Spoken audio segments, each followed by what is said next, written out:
A partir de agora, você irá ouvir mais um vídeo com fatos reais de como é que era antigamente os verdadeiros cultos pentecostais. E você que é um crente pentecostal, eu te convido a assistir a este vídeo até ao final, e para que você não seja mais enganado por alguns falsos movimentos neopentecostais, e para que você não seja mais levado em roda por todo o vento de doutrina pelo engano dos homens maus. E antes de começarmos os relatos, eu, vosso irmão em Cristo, presbítero Fernando Santos, já quero deixar avisado que todos os sábados estamos postando vídeos sobre a história da igreja de antigamente no canal do YouTube Assembleia de Deus Simples 1911 na Sã Doutrina. E sábado que vem iremos narrar como é que era a forma de zombação que os primeiros crentes pentecostais de 1911 sofreram por parte de católicos e de crentes tradicionais que mais tarde receberam de Deus a punição. Não perca! E a fonte de onde extraímos estes relatos, os quais vamos relatar, é do diário do pioneiro Gunnar Wingren, que foi o fundador da Igreja Assembleia de Deus no Brasil.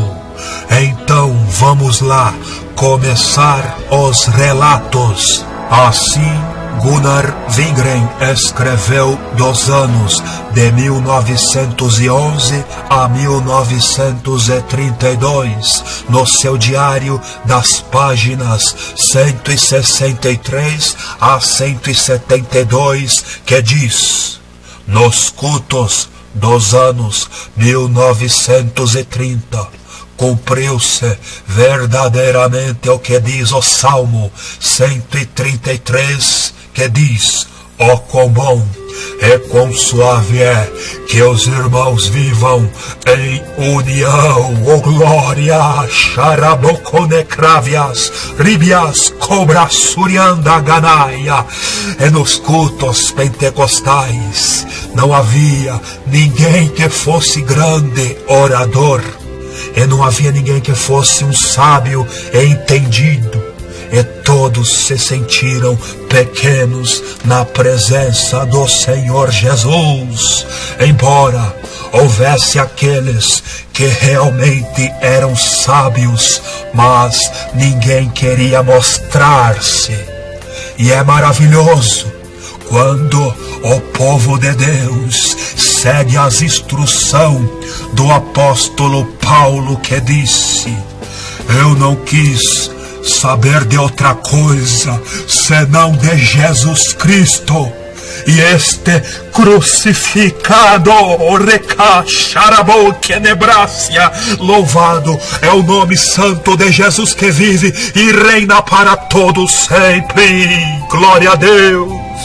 Desta maneira, não foi necessário que ninguém louvasse ao homem, mas todos louvaram somente a Jesus. E fiquei maravilhado ao ver como todos estavam cheios do divino Espírito Santo de Deus e falavam com muita alegria. E eu disse aos irmãos ali no culto: vocês parecem todos alegres como crianças. Oh glória, que felicidade! Oh glória, que alegria no Senhor Jesus! Que maravilha! Antigamente os cultos pentecostais eram totalmente governados pelo Espírito Santo de Deus, com a plena alegria de Jesus, como está escrito lá em João capítulo 17 e versículo 13, onde Jesus disse: tenham a minha alegria completa em si mesmo. Oh, glória! Que maravilha! Jesus! Irmãos, infelizmente, hoje em dia, muitos cultos são governados por homens. Uns fazem cultos para persuadir o povo a dar dinheiro em troca pelas bênçãos deste mundo. Outros fazem cultos dando para o povo rosa, sal, vassoura e etc e tal. E outros fazem cultos com poderes hipnóticos a ponto de fazer o povo a comer até cobras e ratos. Outros fazem cultos adorando foto de homens e adorando imagem de esculturas. Outros fazem cultos com doutrina de demônios, aonde nos cultos quem fala o que é a doutrina é os demônios e não Jesus. Outros fazem cultos aos anjos, aonde quem recebe adoração é os anjos, que se tornaram onipresentes. Agora eles estão aqui em São Paulo, daqui a pouco eles estão em Minas Gerais, daqui a pouco eles estão lá em Manaus, daqui a pouco os anjos estão lá no Rio de Janeiro. Que anjos são esses que são onipresentes? Aonde na Bíblia diz que anjo é onipresente, irmãos? E outros fazem cultos dizendo que eles são Jesus e que eles têm a mão furada, ou seja, eles são os falsos cristos e falsos profetas que estão por aí para enganar, se possível for, até aos escolhidos da sã doutrina de Jesus Cristo. E o pior de tudo é que o povo fica realmente hipnotizados, enfeitiçados, prestando um culto a homens e não ao Senhor Jesus, ao Jesus verdadeiro, que morreu naquela cruz e ressuscitou ao terceiro dia para nos salvar e nos dar vida eterna. Glórias, oh glórias a Jesus. Jesus já dizia: errais por não examinar as Escrituras e nem o poder de Deus. E lendo o Novo Testamento de Jesus, e lendo este livro do Diário de Gunnar Wingren, nós descobrimos que estes cultos que muitos assistem aí pelas igrejas e pela internet não é o verdadeiro culto a Jesus, e muito menos o verdadeiro avivamento dos últimos dias. O verdadeiro avivamento dos últimos dias é aquele avivamento em que nos cultos é pregado o Novo Testamento de Jesus, com a virtude do verdadeiro mover do Espírito Santo de Deus. Aramantone Garácia, Rubi, que vias comandarás te candarabia, Santo Deus. É quando o Novo Testamento de Jesus é lido na igreja, a mensagem se torna cristocêntrica, com Jesus no meio. E Jesus, ele se faz presente para batizar com o seu Espírito Santo. É onde é o poder da palavra de Jesus que liberta e limpa o pecador, o tirando das trevas para a maravilhosa luz de Jesus. Oh, glórias a Deus! É nosso intuito aqui através deste vídeo não é só relatar como é que era os verdadeiros cultos pentecostais antigos. Não, é também denunciar o que é um falso culto a Jesus. E vamos lá prosseguir em saber como é que era os verdadeiros cultos pentecostais de antigamente. Das páginas 167 a 172 está escrito que o pastor Levi Petrus, da igreja Filadélfia de Estocolmo, do país da Suécia, veio fazer uma visita aqui no Brasil no ano de 1930. E assim Levi Petrus disse dos cultos assembleanos no Brasil: chegamos no dia 12 de agosto de 1930. E o culto estava marcado para 7 horas da noite. Foi difícil entrar e passar pelos corredores já cheios de gente. Estávamos também apertados da mesma forma no púlpito. Fora do local havia uma multidão, e também junto às portas havia uma multidão. Enquanto lutávamos para entrar, ouvimos um belo hino de alegria, e quando chegamos aos nossos lugares, toda a multidão se levantou, abanando as mãos e dando mostras de uma grande alegria. Eu não sei porquê, mas creio que nunca senti uma alegria tão grande como a que tive quando fui saudado na igreja com um bem-vindo. Canto na Gachevia. Oh, glórias! Que maravilhoso e tocante é estar face a face com uma igreja brasileira. Foi um culto sem comparação. Palavras são pobres para se descrever um quadro como aquele. Eu senti que estava no verdadeiro culto pentecostal. E desde o princípio senti uma liberdade espiritual muito gloriosa. E fiquei surpreso naquele culto por vários motivos. Pois eu notei que o povo tinha muita facilidade de compreender o sentido da mensagem. E se alguém acha que os brasileiros têm nível intelectual baixo, comete um grave erro. Os brasileiros são todos muito atenciosos e instruídos. Pode-se estar certo de que eles se alegram e clamam aleluias e glórias a Deus na ocasião certa da pregação, e não aceitam tão pouco qualquer coisa. Só quando ouvem uma mensagem que chega ao coração é que as suas almas sensíveis dão lugar às expressões de júbilo. Glória a Deus! Depois todos cantaram o velho hino chamado "De Deus as santas promessas hoje se cumprirão". Este hino foi entoado debaixo de um maravilhoso poder de Deus. A maioria cantou cenário. Muitos aprendem os hinos de memória, pois não sabem ler.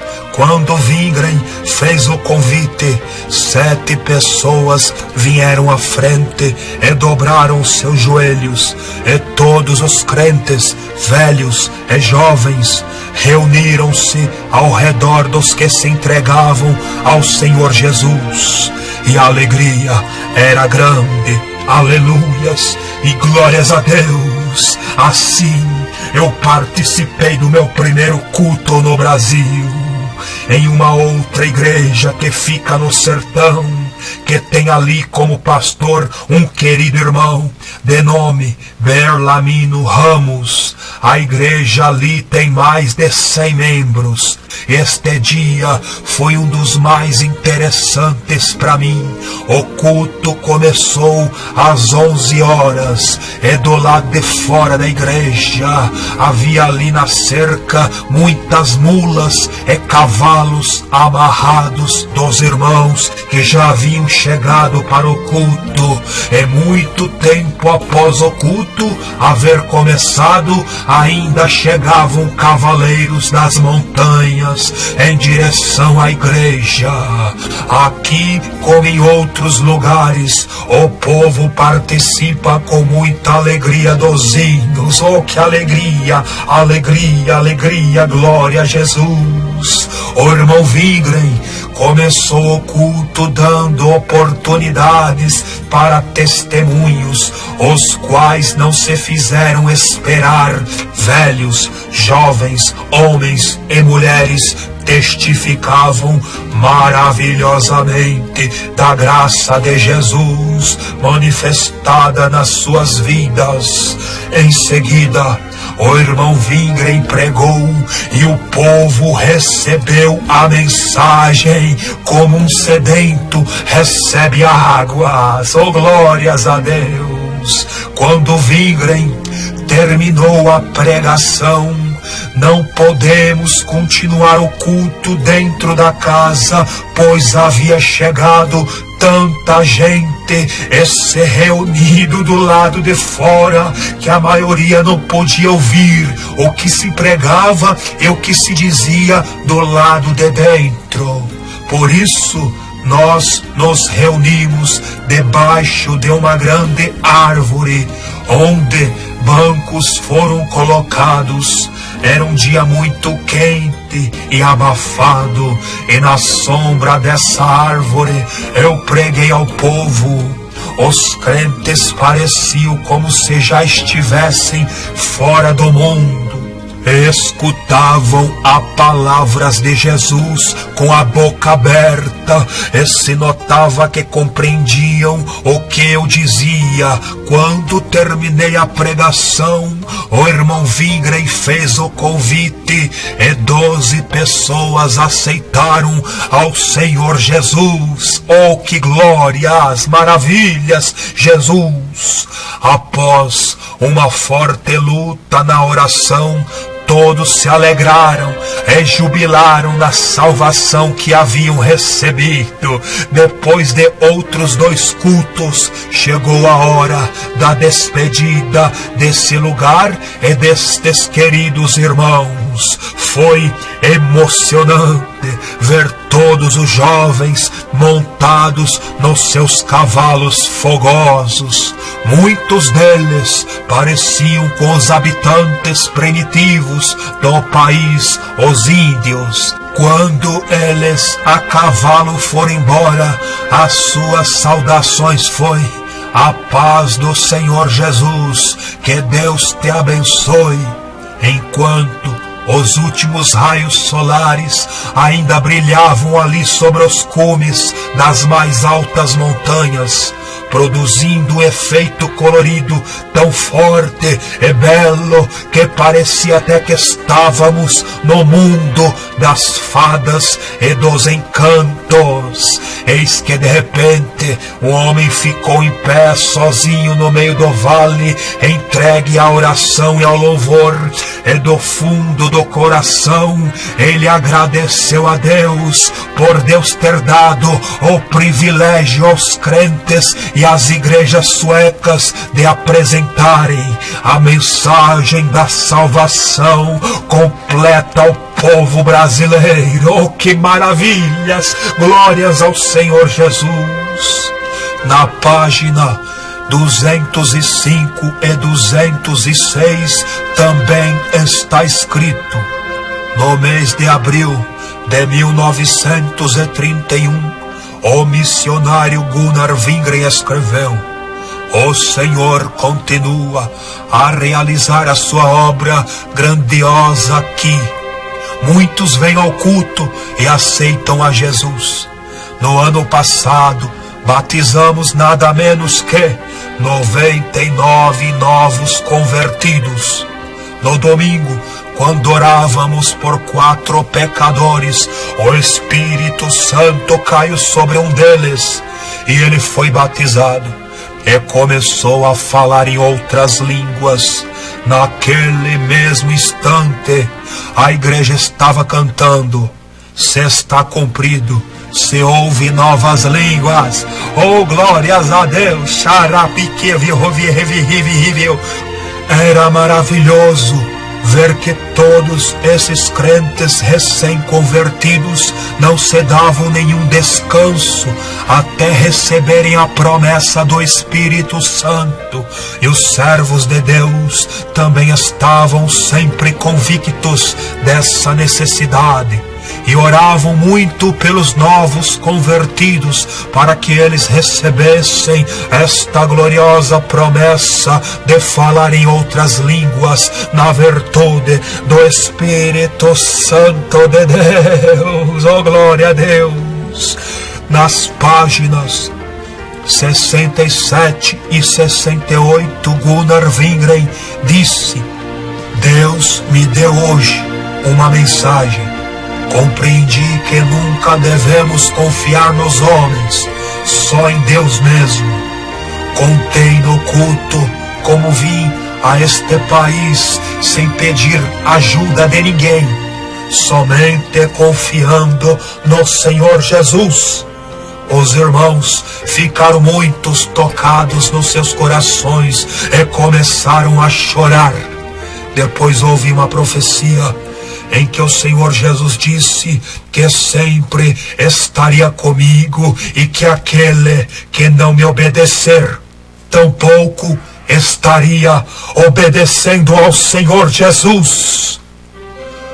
Irmãos e irmãs em Cristo Jesus, que são membros da Igreja Assembleia de Deus no Brasil, vocês ouviram a profecia que foi dirigida ao fundador das Assembleias de Deus, que aquele que não obedecer às doutrinas expostas por Gunnar Wingren não estará obedecendo ao Senhor Jesus? E a partir deste momento, vocês irão ouvir diversos conselhos e doutrinas do fundador da Assembleia de Deus. Conselhos estes se preocupando para que não haja esfriamento espiritual nos cultos e para que não haja heresias na igreja. E você que vai ouvir, se você for um pastor assembleano e estiver ensinando ao contrário de Wingren, você estará cometendo o pecado de rebeldia. Você pode ter até 60 anos de crente da Assembleia de Deus, mas se não obedecer, você estará no pecado de rebeldia. Então vamos lá ouvir algumas doutrinas e conselhos de Wingren. Na página 139 do diário de Gunnar Wingren, diz que o pastor Paulo Leivas Macalão disse que Gunnar Wingren exortou a igreja no Rio de Janeiro a não aprenderem heresias e mentiras de que Jesus só voltará no meio da grande tribulação ou no final da grande tribulação. Tudo isso é uma grande mentira de quem não tem a compreensão das Escrituras através do Espírito Santo de Deus, pois sabemos que Jesus voltará antes da grande tribulação para arrebatar a sua igreja. E assim o pastor Paulo Leivas Macalão disse acerca da exortação que Gunnar Wingren deu sobre a volta de Jesus.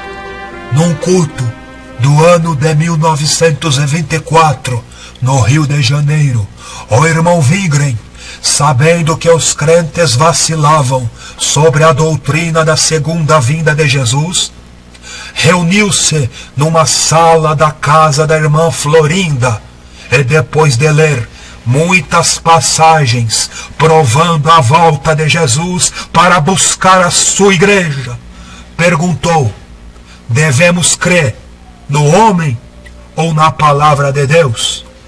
Nós respondemos: na palavra de Deus. E assim alguns se firmaram mais na verdade da palavra de Deus. Oh, glória a Deus! E louvado é o nome santo de Jesus. No dia 1º de abril de 1930, Wingren deu um conselho a todos os pentecostais brasileiros que não mudassem os costumes antigos, mantendo a mesma forma de culto dentro da igreja e que mantivessem a mesma forma de evangelismo fora da igreja, nas praças e nas ruas, e dentro de ônibus e dentro de trem, para que Jesus continuasse a salvar as almas através do convencimento do Espírito Santo. E este conselho está na página 195. Você que é um crente pentecostal assembleano, ouça atentamente a este conselho e guarde nas tábuas do seu coração, para que a chama pentecostal continue a arder em seu coração.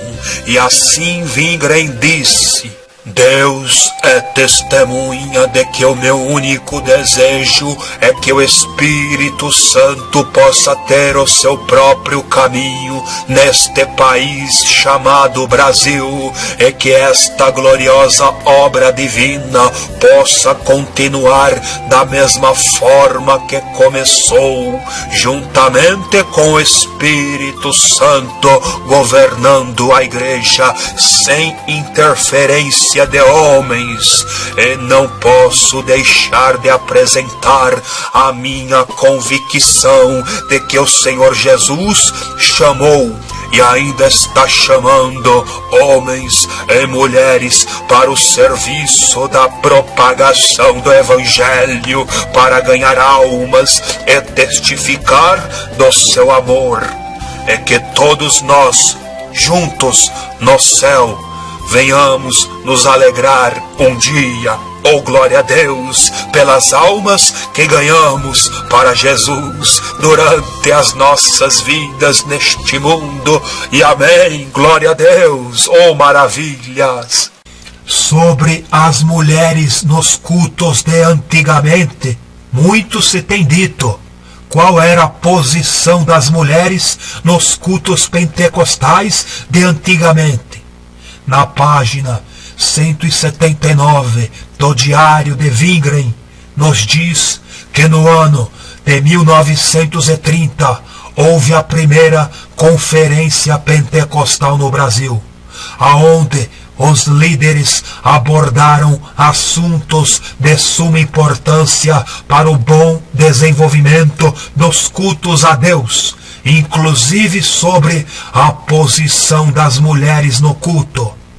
E assim está escrito no Diário de Wingren sobre as mulheres: em razão de haver diferentes opiniões sobre o trabalho da mulher na igreja, a conferência tratou deste assunto. E no final dos debates foi oficializada a seguinte declaração: as irmãs têm todo o direito de participar na obra evangélica, testificando de Jesus e da sua salvação, e também ensinando quando for necessário.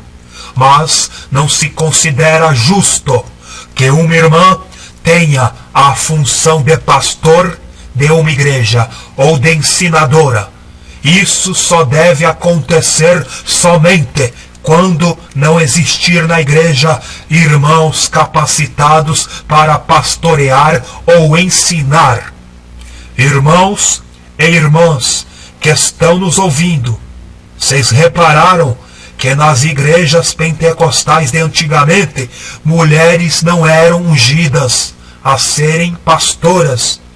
Então, se tem alguma Assembleia de Deus no Brasil que unge mulheres a ser pastoras, então estão em rebeldia contra aquilo que o fundador da Assembleia de Deus deixou como doutrina a ser seguido. Gunnar Wingren não era machista. Quando ele teve de fazer algumas viagens missionárias, ele deixava sua esposa Frida Wingren dirigir alguns cultos, mas, porém, nunca a deu cargo de pastora. Na página 63, Gunnar Wingren também falou como o Espírito Santo usou uma irmã de uma forma tremenda para que pecadores fossem salvos. E também ele falou das duas primeiras crentes batizadas com o Espírito Santo no Brasil, que foram usadas tremendamente com a imposição das mãos, aonde os enfermos eram curados. Isto nos prova que quem dirigia os cultos era o Espírito Santo e não os homens. E também ele falou das duas primeiras crentes batizadas com o Espírito Santo no Brasil, que foram usadas tremendamente com a imposição das mãos, aonde os enfermos eram curados. Isto nos prova que quem dirigia os cultos era o Divino Espírito Santo de Deus, e não os homens. Assim, Gunnar Wingren disse no dia 2 de maio do ano de 1913, Jesus estava perto de nós hoje no culto. Durante a oração, o Espírito Santo se manifestou poderosamente. Alguns riam debaixo do poder de Deus, outros falavam em línguas, outros profetizavam e todos se alegravam imensamente. Nunca vi o poder de Deus derramado com tanta intensidade no culto como hoje na Vila Correia. Através de uma irmã, o Espírito Santo fez, Ele mesmo fez, o convite para os pecadores se converterem. E uma grande multidão se reuniu para ver essa manifestação maravilhosa do poder de Deus. Durante a pregação, as bênçãos de Deus também caíram sobre os crentes. Aleluias e glórias a Deus. As duas primeiras pessoas que receberam a promessa do batismo com o Espírito Santo no Brasil foram as irmãs Celina de Albuquerque e irmã Maria Nazaré. Ambas falaram em outras línguas e profetizaram, e foram instrumentos de grandes bênçãos na igreja, desde o princípio. E quando elas impunham suas mãos sobre os enfermos, estes eram curados de suas enfermidades e ficavam cheios do poder do Espírito Santo de Deus. Oh glórias, que maravilhas, Jesus! Nas páginas 83 e 85, Wingren também disse: Deus não faz acepção de pessoas. Deus é contrário que a sua igreja seja governada pelos homens, pois deve ser governada pelo Espírito Santo de Deus. No dia seguinte, realizamos um culto de membros bastante difícil, mas Deus nos deu vitória. E assim foi possível rejeitar a proposta de consagrarmos ao diaconato irmãos que não fossem batizados com o Espírito Santo de Deus. E também foram estabelecidas as condições para uma pessoa ser batizada nas águas. E devemos deixar que a palavra de Deus venha resolver todos os assuntos. E eu disse aos irmãos: se alguns não gostam dos nossos cultos de oração, ou talvez sintam comichão nos ouvidos, então podem ir para outros cultos de oração em outras igrejas. Glórias a Deus e aleluias a Jesus. na página 103, também está escrito: no lugar à beira do rio Amazonas, chamado Miraselvas, Wingren realizou vários cultos, e ele comentou: e Deus deu-me graça para falar seriamente com a igreja ali, pois eu ficara sabendo que tinha havido alguns pecados de adultério. Muitos vieram e confessaram seus pecados. E eu disse à igreja que se um determinado irmão não viesse e confessasse o seu pecado, nós o entregaríamos a Satanás para a perdição da sua carne, mas para a salvação de sua alma, conforme o que está escrito em 1 Coríntios capítulo 5 e versículo 5. E no dia seguinte, este irmão veio e confessou todos os seus pecados. Oh, glórias a Deus e aleluias ao santo nome de Jesus. E esses cultos no Miraselva foram realizados no lugar bem perto da Mata Virgem.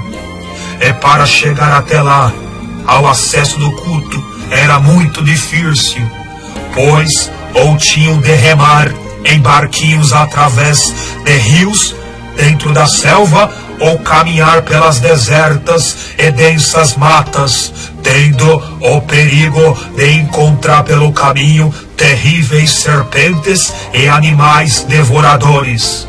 Apesar dessas dificuldades, muitas crentes chegavam para cultuar a Deus, pois o amor que elas tinham a Jesus superava o medo, pois criam no livramento de Deus. Oh, glórias a Deus e louvado é o nome santo de Jesus.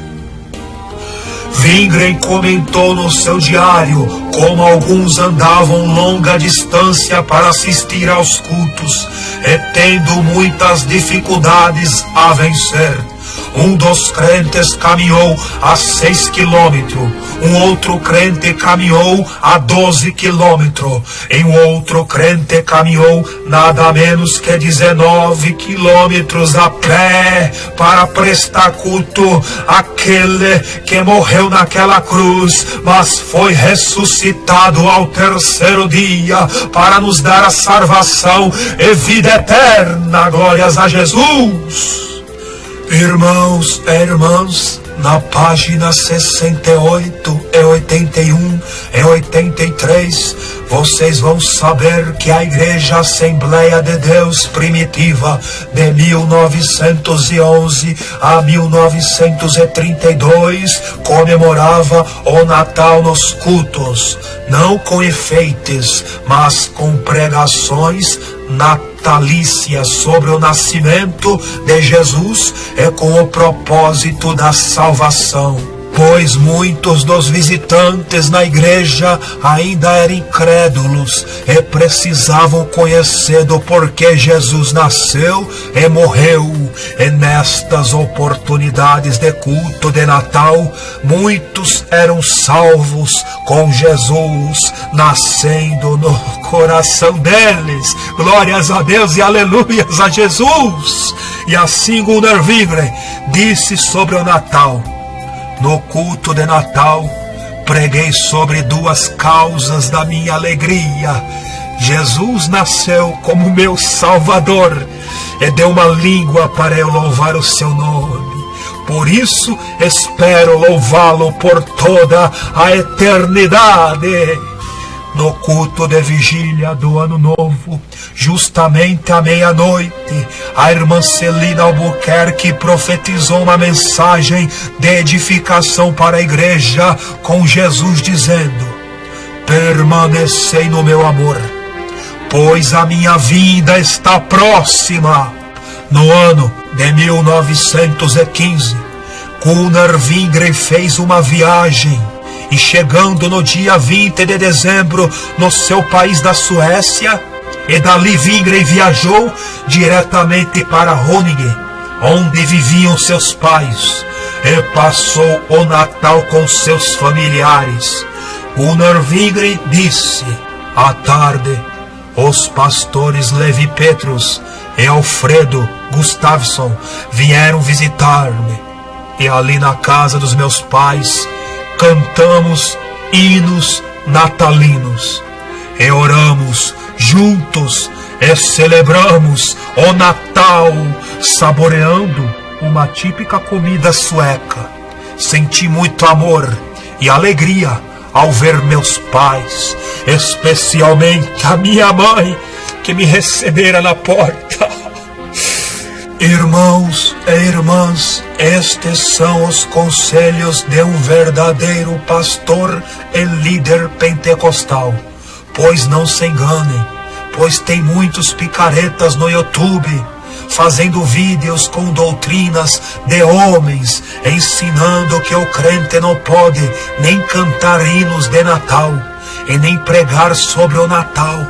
Irmãos, cuidado, isto te poderá te afastar dos seus familiares e amigos, e todos poderão te achar um puritano, um santarrão. Em vez de você ganhá-los para Jesus, você estará os afastando do evangelho simples de Jesus Cristo, e daí em diante você estará se assemelhando aos hipócritas e fariseus, se tornando em um puritano.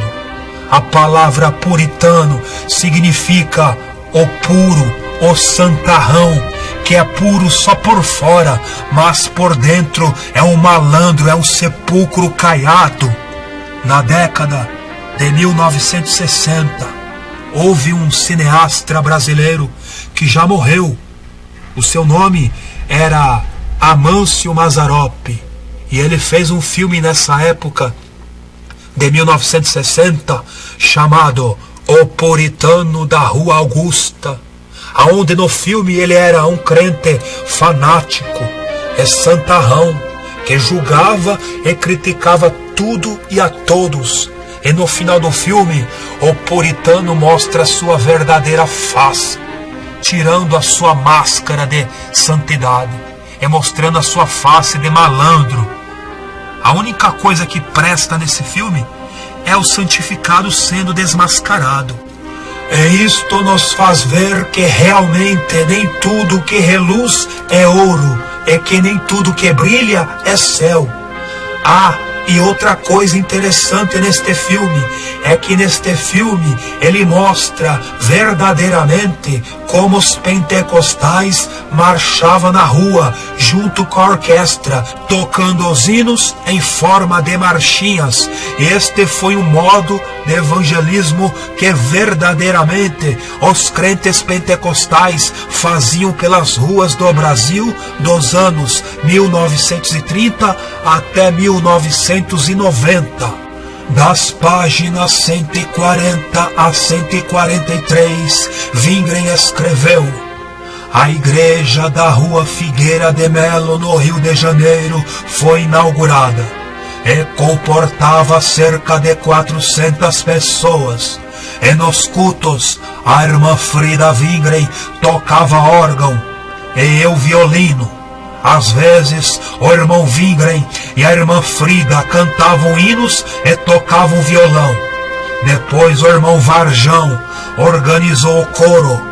Irmãos, e na história do movimento pentecostal, o irmão Emílio Conde descreve o desenrolar de um culto nos anos de 1925 a 1926, dizendo: às 7 horas da noite, os crentes começavam a reunir-se, e bem depressa enche-se a igreja. A primeira coisa que os crentes fazem quando entram é dobrar os joelhos e orar. Alguns oram alto e outros em silêncio. Mais e mais pessoas chegam, todas alegres e cheias de zelo pela obra de Deus. Ninguém fica conversando antes do culto, mas todos estão orando fervorosamente a Deus pelo bom andamento do culto. O pastor começa a cantar um hino, e todos se levantam e cantam juntos um hino.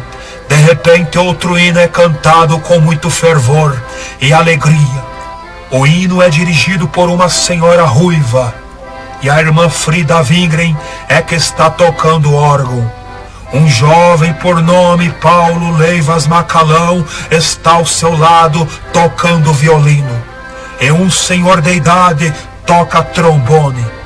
Esta é a orquestra principal. Depois, o irmão Wingren dá a oportunidade para alguém testificar.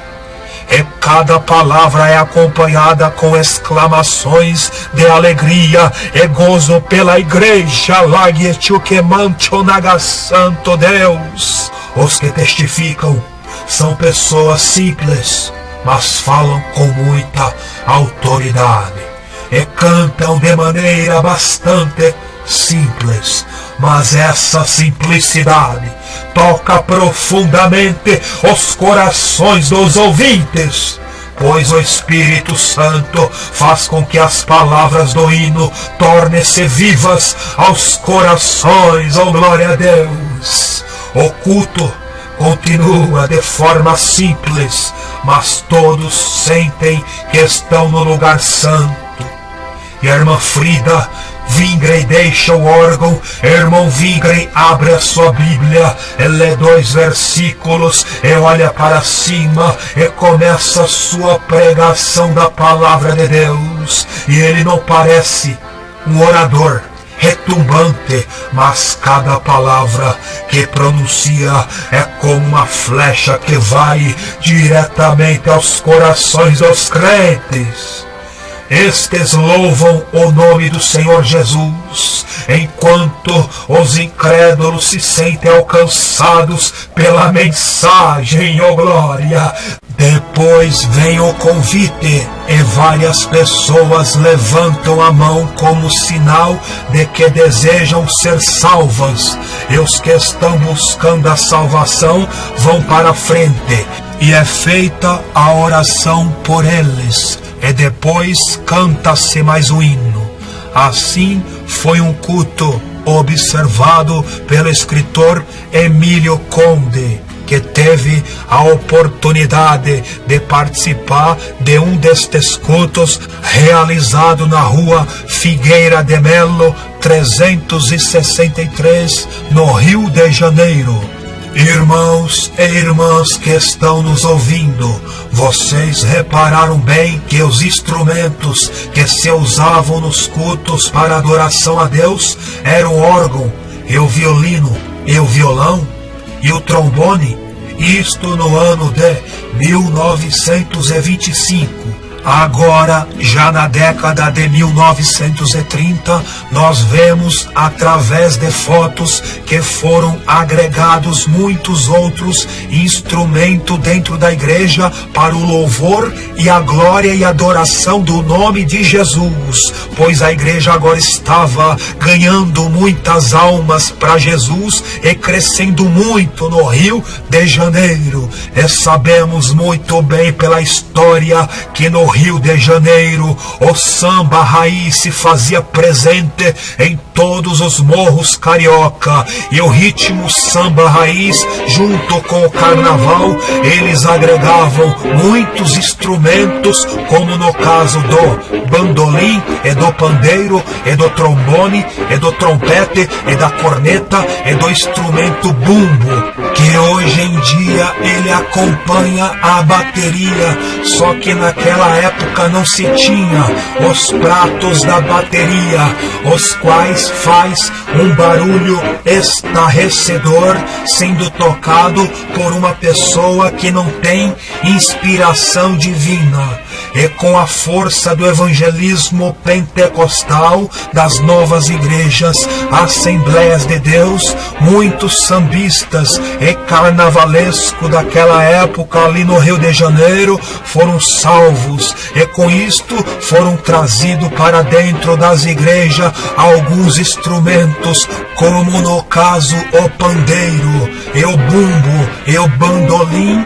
para adoração ao nome de Jesus. Deus, e a prova disto é que as fotos não nos deixam mentir. E hoje em dia tem aparecido alguns falsos historiadores neopentecostais que se dizem serem puritanos da sã doutrina, que dizem que a igreja antiga não tinha bateria e nem pandeiro dentro da igreja, mas as fotos das décadas de 1930 não nos deixam mentir. E assim, esses falsos profetas são desmascarados pelos seus falsos ensinos nos seus vídeos do YouTube.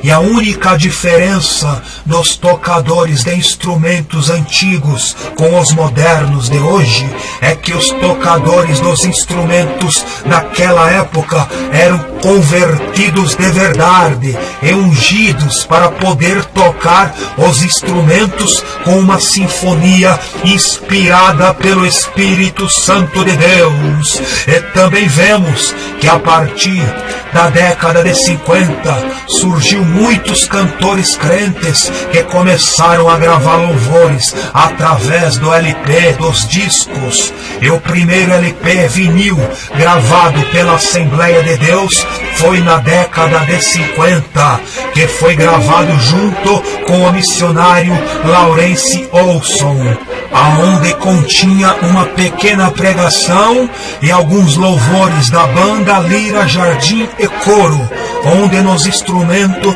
nos comprova que naquele tempo eles usavam sim o instrumento que hoje em dia faz parte da bateria, chamado surdo ou bumbo. Só que naquela época não se tinha os pratos da bateria, os quais hoje em dia se faz um barulho estarrecedor, sendo tocado por alguém que não tenha a inspiração divina para tocá-los.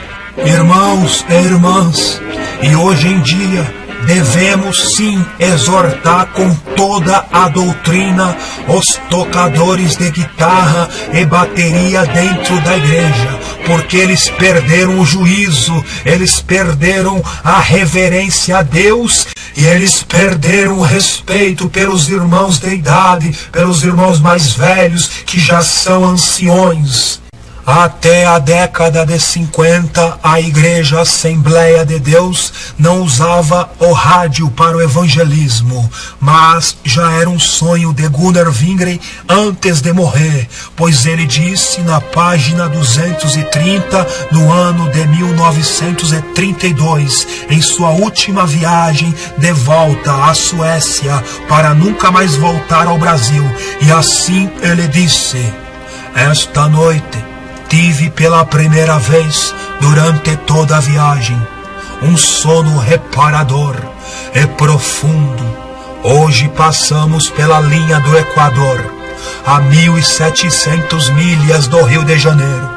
Como eu desejaria que pudéssemos ser como fortes estações de rádio, para que o mundo pudesse ouvir a voz de Deus. Deus, dai-me esta graça." Glória a Deus e aleluias ao Senhor Jesus. Gunnar Wingren, ele respirava almas, ele respirava salvação, ele respirava a obra missionária, ele respirava Jesus, o Espírito Santo. Ele queria compartilhar aquilo que um dia ele recebeu de graça. E por isto ele sentia esse desejo de usar todos os tipos de instrumento que fosse possível para alcançar almas para Jesus. Não é à toa que a Assembleia de Deus até 1930 já tinha duas gráficas, uma em Belém do Pará e a outra no Rio de Janeiro, produzindo jornais pentecostais falando sobre a igreja no Brasil. Irmãos e irmãs que estão nos ouvindo, este sonho e desejo de Gunnar Wingren de poder usar o rádio para anunciar o Evangelho de Jesus Cristo não foi concluído, foi porque Jesus o recolheu, o levou para morar no céu. E Gunnar Wingren só não usou rádio aqui no Brasil é porque na década de 30 o rádio ainda era limitado à população brasileira. E foi só na década de 1940 que veio o rádio a ser vendido para toda a população. E a Assembleia de Deus teve o seu primeiro programa de rádio, foi no dia 2 de janeiro de 1955, através da Rádio Tamoio. Nós temos em nosso canal no YouTube o vídeo com este primeiro programa de rádio chamado A Voz das Assembleias de Deus, gravado no ano de 1955.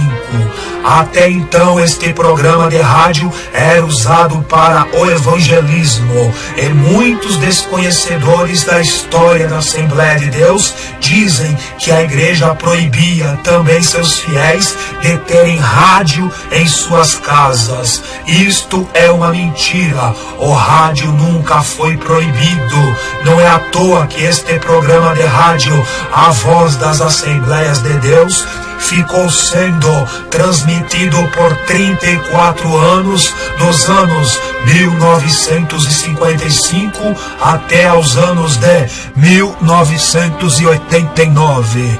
E o que foi proibido a partir do ano de 1975, através da resolução de Santo André, da 8ª norma proibitiva, foi o uso do aparelho de televisão, o qual todos os fiéis da Assembleia de Deus foram convidados pela CGADB, pela Convenção Geral das Assembleias de Deus, a se abster-se, tendo em vista a má qualidade da maioria dos seus programas de televisão.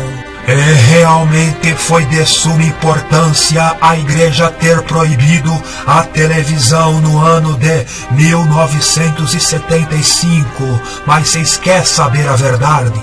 A igreja proibiu foi tarde demais a televisão, pois a televisão tinha que ter sido proibido já na década de 1950.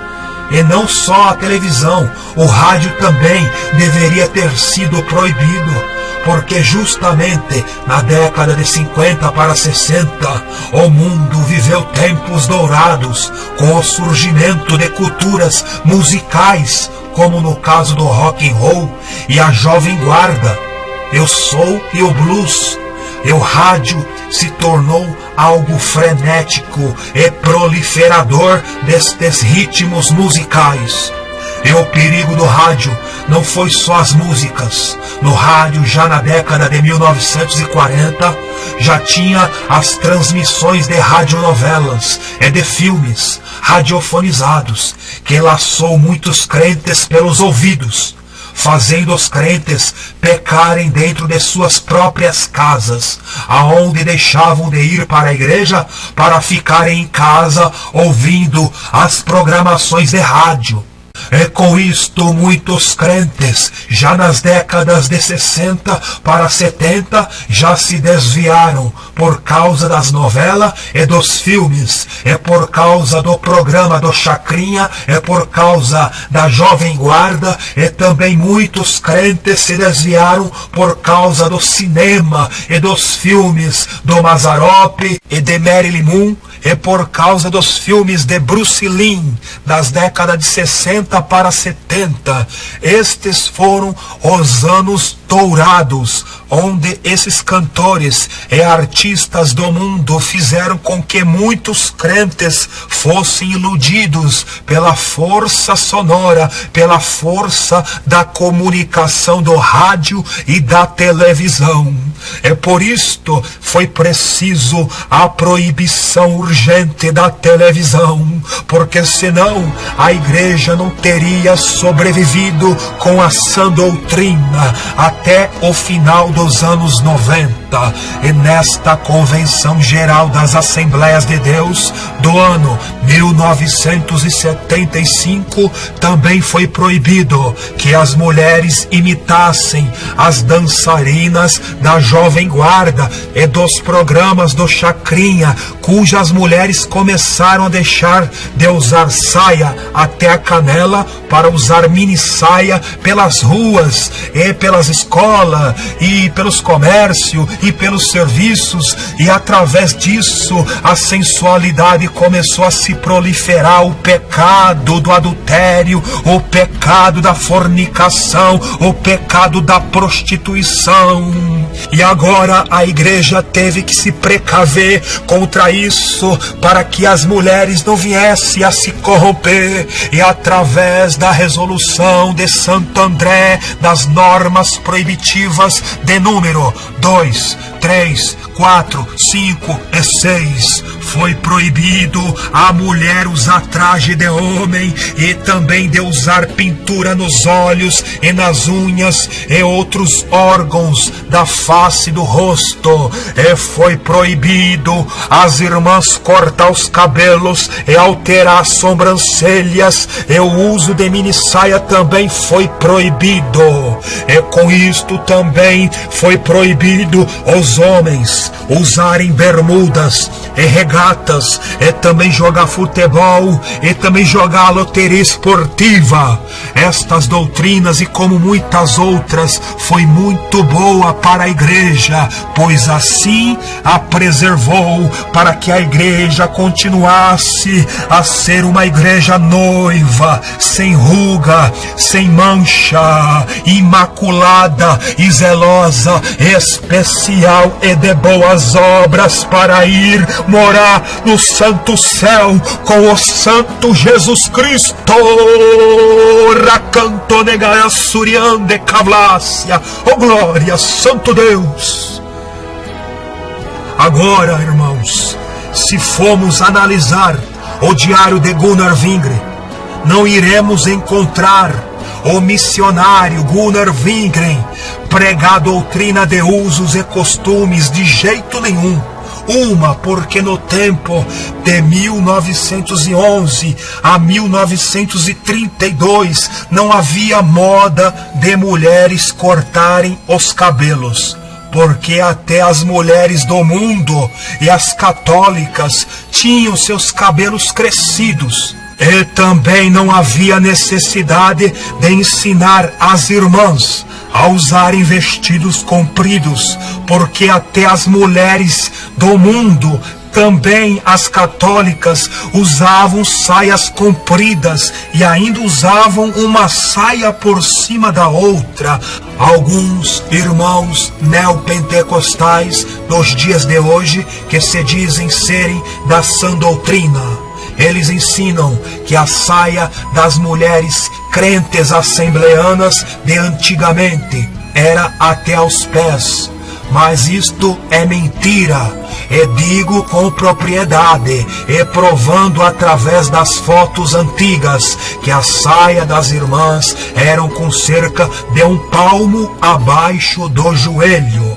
E hoje, realmente, há necessidade de se ensinar as mulheres assembleanas a voltarem a se vestir com pudor, como as antigas irmãs se vestiam, com pudor, para que as jovens crentes venham também se ataviar e se vestir com pudor, sem mostrar sensualidade e lascívia do corpo.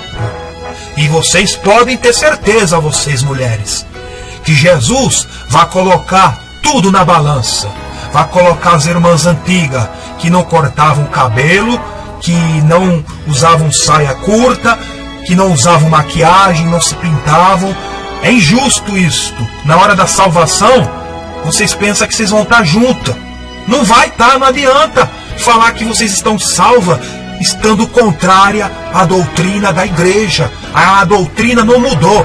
Quem mudou foi os líderes, que abaixou o cajado, deixaram de pregar a sã doutrina. Mas a doutrina é a mesma, viu, irmãs? Se cuidem, voltem ao primeiro amor. Irmãos e irmãs, E em breve estaremos fazendo 7 vídeos sobre a sã doutrina e explicaremos tudo sobre os usos e costumes que não estão na Bíblia e os que estão na Bíblia. E também falaremos sobre os usos e costumes que foram debatidos pela Convenção Geral das Assembleias de Deus na década de 40 para a década de 70, onde se resultou que era agora proibido as irmãs cortar os cabelos, e era proibido as irmãs usarem saias curtas, e era proibido os irmãos jogarem futebol e usarem bermudas e regatas, e também foi proibido o homem ter barba, e foi só permitido o homem ter o bigode crescido.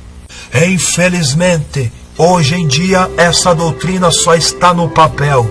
Infelizmente, esta doutrina só se encontra lá nas atlas dos livros da Convenção Geral das Assembleias de Deus, pois quase nenhum pastor assembleano obedece a estas doutrinas, pois não teria nem como, A hipocrisia iria ser de tamanho escândalo, pois proibir a televisão, e não proibir o notebook, e não proibir o tablet, e não proibir o celular, que acessa Facebook, que acessa YouTube, que é pior que a TV aberta. Seria de grande hipocrisia, aonde até mesmo eu que estou aqui vos falando, seria um hipócrita se usasse. Mas dou graças a Deus que Jesus tem uma promessa antiga de fazer os membros das igrejas Assembleia de Deus a voltarem ao princípio e a voltarem ao primeiro amor. Irmãos e irmãs, e a volta da Assembleia de Deus ao primeiro amor está começando neste ano de 2019 através de um pastor presidente das igrejas Assembleias de Deus do Mato Grosso, chamado pastor Sebastião Rodrigues de Souza, que reafirmou as doutrinas da resolução de Santo André do ano de 1975 para com a igreja, o qual ele é o anjo que dará conta das ovelhas ao sumo pastor Jesus Cristo. Glória a Deus e louvado é o nome de Jesus. Em um domingo, dia 19 de março do ano de 1916, Wingren realizou um culto e disse: falei sobre Hebreus capítulo 13, versículo 8. Houve línguas e interpretações. A unção de Deus caiu tão fortemente que muitos irmãos ficaram tremendo debaixo do poder de Deus, e toda a igreja jubilava na presença do Senhor Jesus Cristo. Eu tive de me deitar no chão, tão imensa foi a alegria que senti. Glórias a Jesus Cristo. E vários foram curados e batizados com o Espírito Santo de Deus.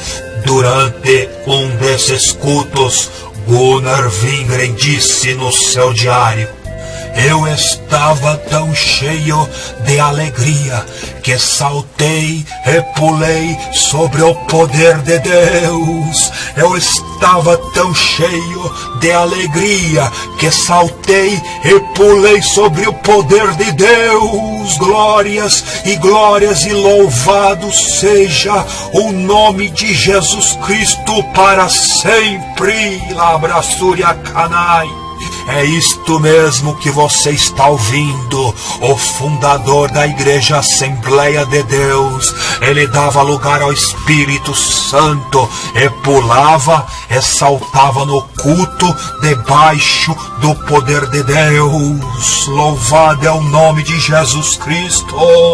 No ano de 1922, Gunnar Wingren escreveu em seu diário, na página 123, o seguinte: esta noite A mensagem foi tão forte que atingiu os ossos e medulas dos irmãos. Vários choraram. O irmão Vestlude e eu pregamos debaixo da inspiração do Espírito Santo. Sobre um certo culto, Gunnar Wingre disse: ali o poder de Deus se manifestou extraordinariamente e os cultos eram como campo de batalha.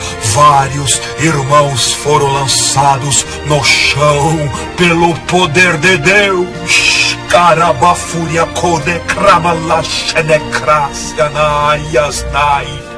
Os cultos de oração eram realizados no lugar chamado Trapiche da Barra, em Maceió. E Gunnar Wingren disse em seu diário sobre um acontecimento sobrenatural que aconteceu nesse culto, e assim ele disse: enquanto eu estava orando, um homem foi alcançado pelo poder de Deus de maneira tão forte que por 2 vezes foi levantado bem alto do chão. Louvei muito ao Senhor e senti grande gozo no meu Deus. No ano de 1943, David Walker pregava quando de repente ele flutuou, literalmente saiu do chão, se levantando do chão diante de todos os cristãos presentes ali naquele culto. E a verdade deste fato é que conseguiram bater uma foto do fato ocorrido, e esta foto está aí para quem quiser ver. Estas provas são infalíveis que Deus tem este poder de fazer um homem flutuar.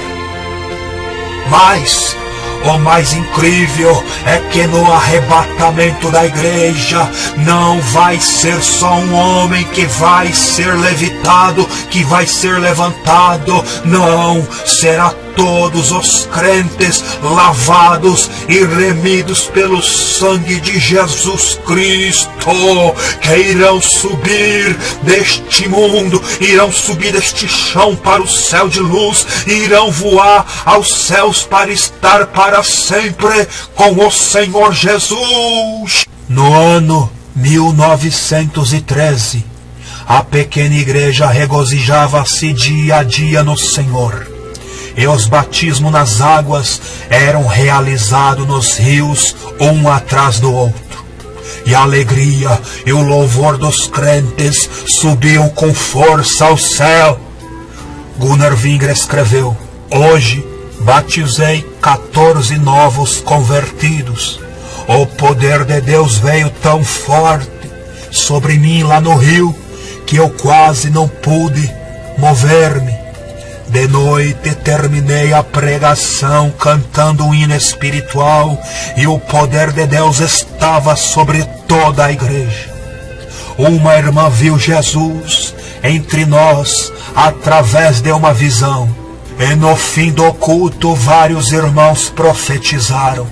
Muitos tiveram seu Pentecostes naqueles dias.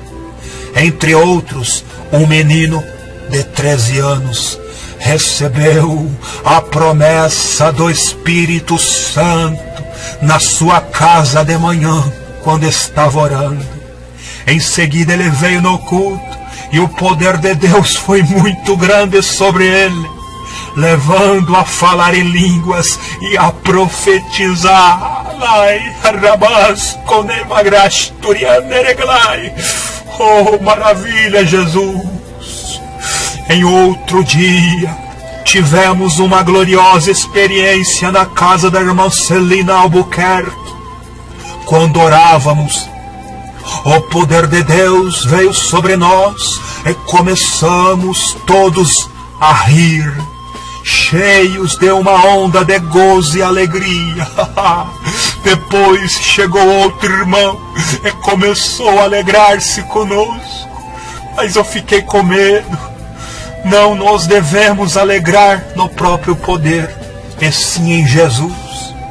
E são admiráveis as poderosas manifestações de poder que vemos nos cultos. E repousa uma seriedade santa sobre o povo salvo. Mas o Senhor avisou numa profecia dizendo: muitos estão só brincando com meu nome e com meu espírito. Ai deles, eu os castigarei se não despertarem em tempo. Irmãos e irmãs, peço a todos que deem um like no vídeo e que compartilhe o link deste vídeo nas suas redes sociais, fazendo com que este vídeo chegue aos crentes assembleanos, para que eles conheçam como é que era a verdadeira Igreja Assembleia de Deus de antigamente, a fim de que muitos crentes assembleanos recebam a identidade de crente assembleanos, sem precisarem imitar a outras igrejas, e assim muitos voltem ao primeiro amor. E aqui finalizamos mais um vídeo do canal Assembleia de Deus Simples 1911 na Sã Doutrina. E não se esqueçam, sábado que vem estaremos postando mais um vídeo em forma de transmissão ao vivo. E em breve, todas as quartas, estaremos postando pregações da sã doutrina do corpo e alma e espírito, e sobre a escatologia bíblica, que significa estudo das últimas coisas, a qual fala da volta de Jesus para o arrebatamento da igreja.